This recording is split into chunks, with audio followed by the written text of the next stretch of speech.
माझ्याकडे बोट दाखवायचं. माझे डॉक्टर आणि आयुर्वेदिक कोणीच काय अजून खाल्लं नाही,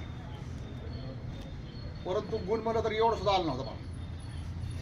सगळे डॉक्टर झाले, परंतु ज्या वेळेस साळुंके माझ्या भावाला घेऊन आले आणि त्यांनी सांगितलं बाबा की तुम्ही घ्या.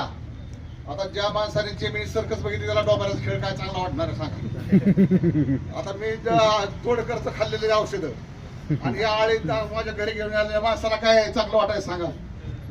पण तरी सुद्धा त्यांनी सांगितलं की मी स्वामीचा शिष्य आहे म्हणले.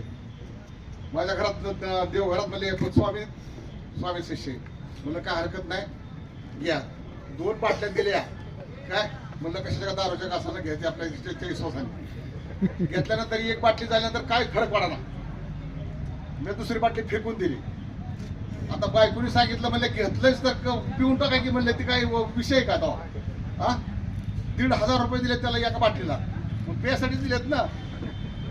सांगतो दुसरी बाटली सुरू केली, 4 दिवसानंतर फरक जाणवला. दुसऱ्या बाटलीला बरं का, पहिल्या बाटलीला नाही जाणवलं. माझं क्रेडिट 14 होतं मोर साहेब, 14 क्रेडिट होतं, 9 आलं. आता 9 चेक केलेलं मी महिना झाला बरं का, आणि त्याच्यावर आता 2 बाटल्या झाल्या.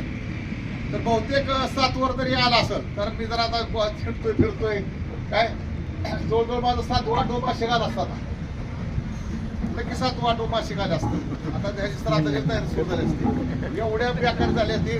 कारण माझ्या प्रत्येक फाईलमध्ये डायलिसिस करणे डॉक्टर सारखा म्हणतोय मला, मी काय करीत नाही. एवढं औषध घेतोय. तुम्हाला विश्वास बसला घ्या, नाही बसला तुमचं सगळं. धन्यवाद.